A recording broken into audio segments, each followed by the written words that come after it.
welcome back to my channel. Happy Mabon! As of recording this video, or as of this video going up, it is the day of Mabon, so September 21st, and I thought as sort of one last thing to do with my Oracle series, because I only have one left, which is Litha, because I missed it this year, but Mabon is the last of the Wheel of the Year that I have not done because my first Oracle video was my Samhain video. So I thought I'd finish it out by doing a Mabon spread for you guys today. Again, from the Curious Cardslinger, here's the spread here.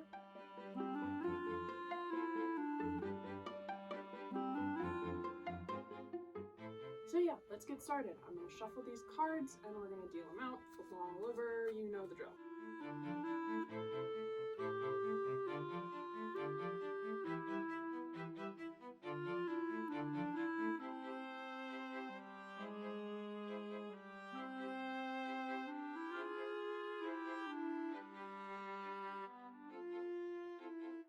Okay, so we have all our cards laid out. I'm going to flip them over, tell you what the card is, tell you what that card is supposed to represent, and then once we get them all flipped over, I'll go through all the meanings of the cards. So the first one is harvest. So what are we reaping in our lives right now? And that's the cow. I love this one. This one's very cute. Next one is down here. This is a bit of a sort of back and forth spread. So the second one is equilibrium. So what elements of our lives require greater balance right now? That's the dog. Two very fluffy animals for this. Third one, seasons. So what is changing for us at this time? The reverse boar. Okay. Next is release. So what should we let go of to aid this transition? The reverse otter. Oh, this one's really cute. I don't think we've gotten this one before. 5. Honor. How can we best work with these changes? The reverse blackbird. I like this one. This one's one of my favorites. Next and last one is reflection. Where should we focus our attention next? The reverse stag. We've gotten a lot of reverse cards in these past couple readings, so that's kind of interesting. So, we're going to start reading.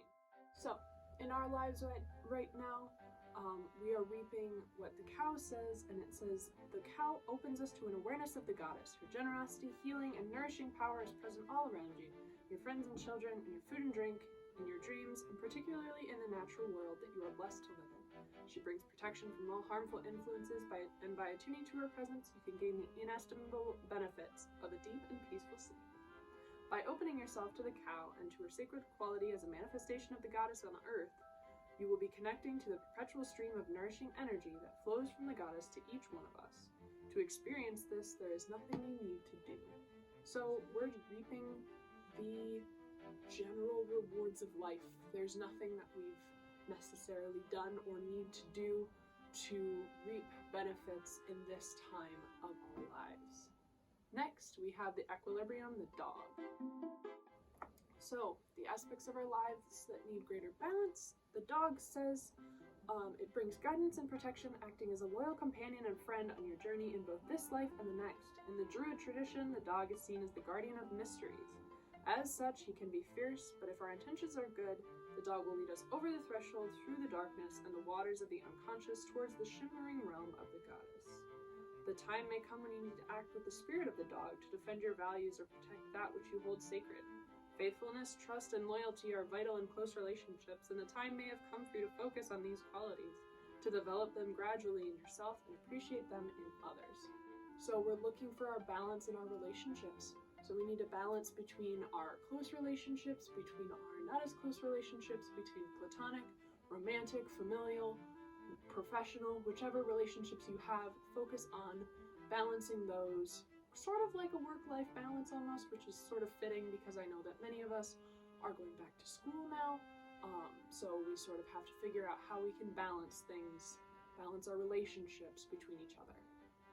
Next, we have seasons. So what is changing for us at this time? And we have the reverse boar. And remember, with the reverse cards, I'm going to read the upright meaning first and then the reverse meaning, so you can take both into consideration.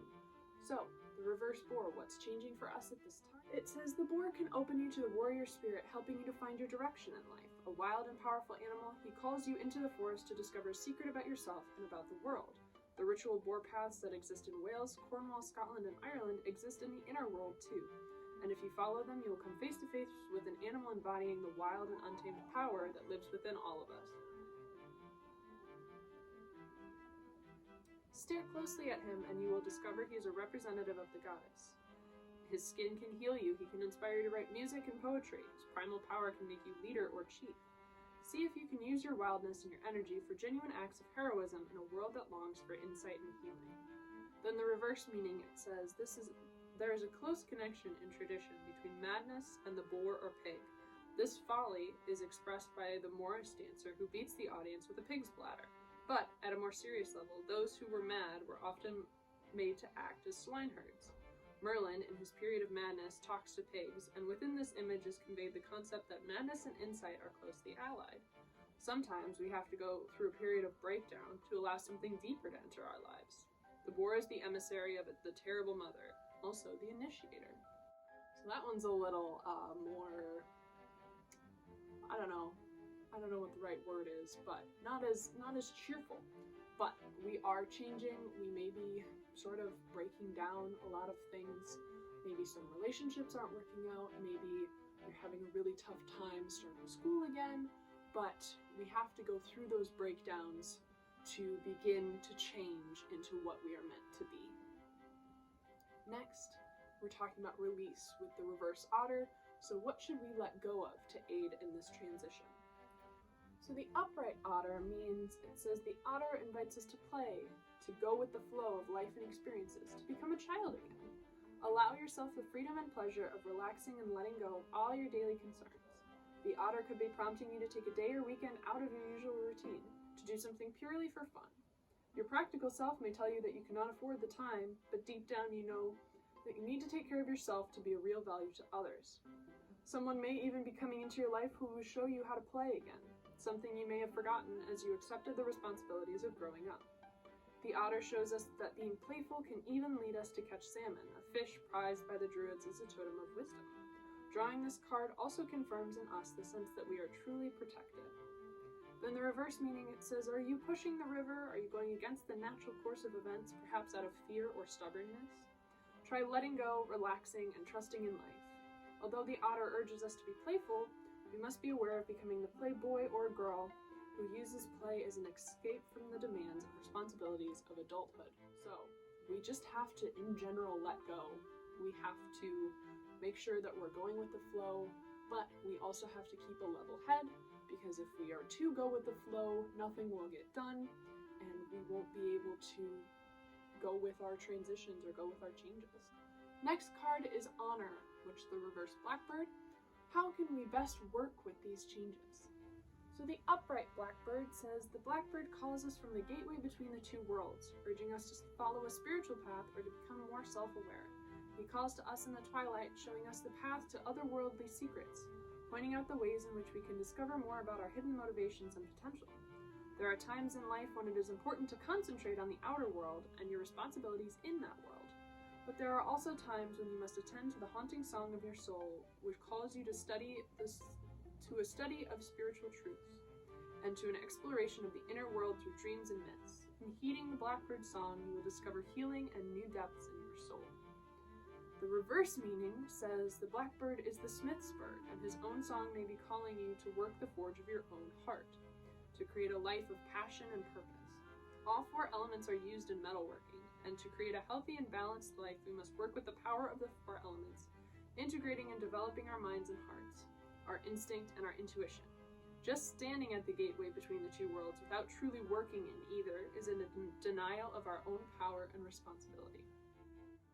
So we need to focus on ourselves to work with these changes. We need to focus within ourselves, and again, sort of like the otter, we need to let go and go with the flow and just work with everything that's going on to go about being part of these changes. Our last one is reflection. So where should we focus our attention next? And that's the reverse stag. So the upright meaning says the stag brings grace, majesty, and integrity, and, if you ever feel vulnerable or under scrutiny, attuning to the stag and asking for the protection of his spirit will bring you calmness, strength, and dignity. He will also help you to gain and maintain independence. In Agam, the Druid language of the sacred trees, the stag is related to the birch tree and the number 1, which is linked to the blessing of beginnings. It is auspicious to draw this card when considering new projects. The stag's connection with fertility and sexuality signifies that you will bring dignity, grace, and power and integrity to your sexual life. The reverse meaning, it says, when pride helps you to give your best, it can be an asset to you. But if it merely protects feelings of vulnerability and inadequacy, it can prevent you from developing and enjoying life. If your pride isn't serving you well, ask yourself if the qualities of the stag can help you find integrity and dignity. The stag god, as the lord of the hunt, is responsible for culling, seen as a process of purification or sacrifice, to maintain a proper ecological balance. The stag reversed may signify a need for sacrifice or purification in your life, perhaps by letting go of possessions or emotional attachments to help you gain independence and integrity. So it seems like we need to focus our attentions in the future on sort of analyzing ourselves and figuring out what we need to let go of and how we can move on and move forward with these changes and what they will bring us in the future. So that is all that I have for you today. I'm going to say thank you to the cards. I'm going to say thank you to you for listening.